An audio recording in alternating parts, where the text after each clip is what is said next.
Now, you were judging the awards Yes. for the Caravan Motorhome Club. Yes.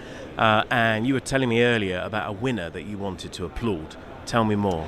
Yeah, well, there's two, guy and a girl from Project Yonder, who are, you'd call them van lifers probably. They're in their probably 30s. They decided they were going to go travelling, built their own van, and then the van that they've got here is the second van they've built. It's astounding, it's a really great van. All the things that I look for as a judge are taken care of. And I think it's because they come from campervanning, and when you come from campervanning, you understand what you need. And so they haven't lost sight of what's important. But what was actually special about it? From my point of view, I judge kitchens, and they have got they've got an all-electric habitation. Now, from a purely practical point of view, as you know, and I know that you've put podcasts out about this, LPG is getting harder to get hold of. There are problems with Cala, even getting it from a station, pumping it at stations, it's getting harder and harder to find. Yeah. So if you sack that and you go all electric in your habitation, you take away one of the stages of maintenance. So you're left with grey water, fresh water, black water. And that's it. You take away the gas, you've got one less headache.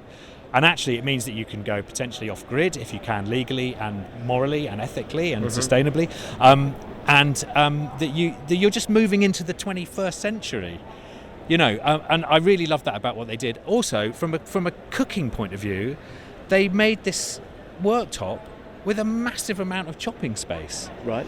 Now, if I challenge your listeners to go into a motorhome and find a kitchen with really great chopping space. Yeah. And they've achieved that, and it doesn't look like it's a massive kitchen. It's just usable. I think it's always the way that British built motorhomes have bigger kitchen worktops than European ones, because Europeans are outside. Yeah, they're not spending a lot of time cooking in the motorhome. But also, British-made motorhomes tend to waste a lot of space by putting a kind of home-style cooker in. Yeah. Now, I why? 3 gas hobs and an electric one. Yeah, why? We don't need to do that.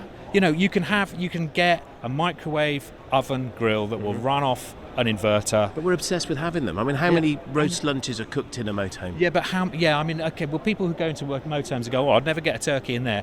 Please, come on. How often are you going to do a turkey in your oven? You want toast, and then you're frying stuff. And if you're baking a lasagna or baking a baked potato in a motorhome. What? Why? We don't. This obsession with these big cookers, it wastes space.